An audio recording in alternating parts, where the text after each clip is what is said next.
India versus England second test day 2 समाप्त हो चुका है और इस समय मैच बराबरी में खड़ा है बिकॉज इंग्लैंड ने बनाया 387, उसके जवाब में भारत इस समय 145 पे 3 है। तो एक बार फिर टॉस जीता इंग्लैंड ने। भारत लगातार 13 टॉसेस हार चुका है, बट इस बार इंग्लैंड ने फैसला किया कि हम करेंगे बल्लेबाजी। शुरुआत इनकी ठीक ठाक होती है जी।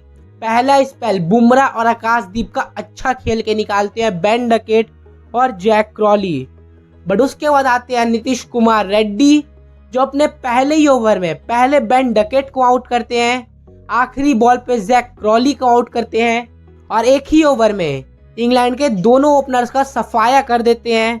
उसके बाद एक अच्छी पार्टनरशिप बनती है इंग्लैंड के लिए ओली पोप और जो रूट के बीच में। ओली पोप बनाते हैं 44 रन, रविंद्र जाडेजा उनको मिलता है ओली पोप का विकेट, बट दूसरे तरफ खड़े थे जो रूट जो अटूट दिख रहे थे। उसके बाद बुमराह भाई अगर मैच खेल रहे हो और विकेट ना ले ऐसा तो हो नहीं सकता है। हमारे जस्सी भाई ने टेस्ट के नंबर 1 बैटर हैरी ब्रुक को किया बोल्ड। उसके बाद फिर एक पार्टनरशिप बनती है कप्तान बेन स्टोक्स और जो रूट के बीच में। पहले दिन के खेल के समाप्ति पर ये दोनों वहां खड़े होते हैं। रूट 99 पे होते हैं, शतक नहीं पूरा हो सकता उनका। जडेजा भाई थोड़ा से मजे भी लेते हैं, बट स्टिल सबको ये था क्या कल 1 रन आके रूट बनाएगा या फिर कुछ पनौती लग जाएगा। अब बात करते दूसरे दिन के खेल के बारे में। पहला दिन तो इंग्लैंड ने पूरा डोमिनेट किया, तो दूसरे दिन के खेल के पहली ही बॉल पे बाहरी किनारा लगता है जो रूट का, गली और पॉइंट के बीच से मिलता है चौका और उनका पूरा होता है 3700। भैया एक समय था जब विराट कोहली 2700 पे थे और ये 1700 पे, but the time has changed. But यहाँ तक तो इंग्लैंड के लिए सब सही था, पर यहाँ से आते हैं हमारे बूम बूम। पहले बोल्ड करते हैं बेन स्टोक्स को। उनका एक बार फिर यही रिएक्शन था कि ये तो अनप्लेएबल डिलीवरी है, टॉप ऑफ बॉल लगता है। उसके बाद अगले ओवर में आते हैं अंदरूनी किनारा जो रूट का, गेंद जाती है विकेटों पे। 2 ओवर में 2 बड़े विकेट, 3 विकेट बुमराह निकाल चुके थे। चौथा विकेट के लिए बॉल डालते हैं, पहला बॉल क्रिस वोक्स, बाहरी किनारा सीधा कीपर के हाथ में। अपील नहीं होता है, सिर्फ एक बंदा अपील करता है, नाम है केएल राहुल। रिव्यू लेते हैं और पता चलता है कि किनारा लगा था। वो देख के मुझे 2023 का वर्ल्ड कप याद आ गया, जहाँ पे ऐसे ही हुआ था। केएल राहुल ने फोर्स करके रिव्यू लिया था और वो सक्सेसफुल हुआ था। उसके बाद यहाँ 4 विकेट मिल जाती है बुमराह को। England 275 for 7। हमें लगा 300 के अंदर तो इजीली रोक लेंगे, बट एक कैच छूटता है जेमी स्मिथ का केएल राहुल के हाथ से 5 रन पे। उसके बाद एक पार्टनरशिप बनती है जेमी स्मिथ और ब्रेंडन कार्स के बीच में। दोनों ने अर्धशतक लगा दिया है। एक मिस फील्डिंग की है भारत ने, 2-3 कैच भी छोड़े। सिराज भाई के अंदर आशीष नेहरा का आत्मा भी आ गया, कह रहे बे फील्डिंग करो ना बे तुम लोग। बट आखिरकार आउट उनको सिराज ही करते हैं, जेमी स्मिथ को।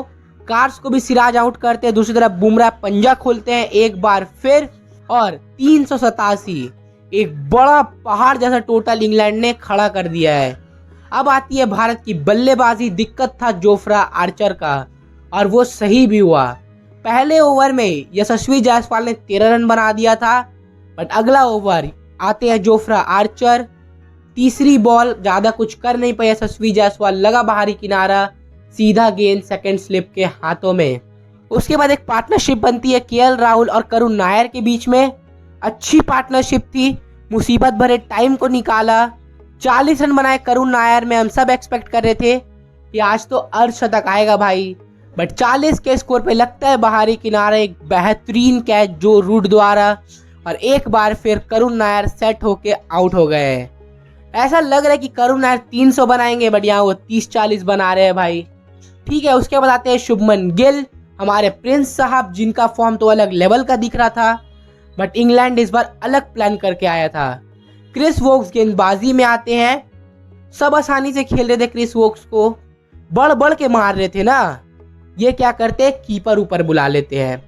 जैसे ही कीपर ऊपर बुलाते हैं, कदमों का इस्तेमाल करना हो गया बिल्कुल खत्म।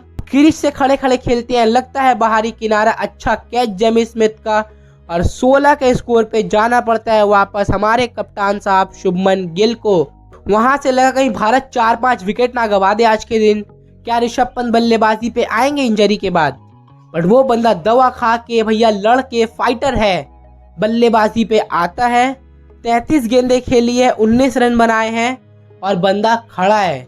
और आपको लग रहा हो केएल राहुल के बारे में नहीं कहा, अब बात करेंगे भाई।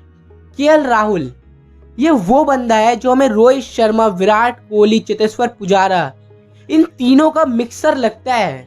जब अटैक करना है अटैक भी करेगा, जब क्लासिकल शॉट मारना है क्लासिकल शॉट्स भी मारेगा, जब डेड डिफेंस करना है डेड डिफेंस भी करेगा। ये वो रस्सी है जिसने पूरी इंडियन टीम को पकड़ के रखा हुआ है। यहाँ भी इस मुश्किल विकेट में जोफ्रा आर्चर का स्पेल, ब्रेंडन कार्स का स्पेल खेल के निकाला है, अर्धशतक बना दिया है। 53 पे इस समय बंदा नॉट आउट है। हम तो यही एक्सपेक्ट करेंगे कि अर्धशतक को शतक में कन्वर्ट करे और ऋषभ पंत और केएल राहुल एक बार फिर इंडिया के सेवियर बन के निकले। हम मिलेंगे तीसरे दिन के वीडियो के साथ, तब तक के लिए जय हिंद, जय भारत, जय माता दी।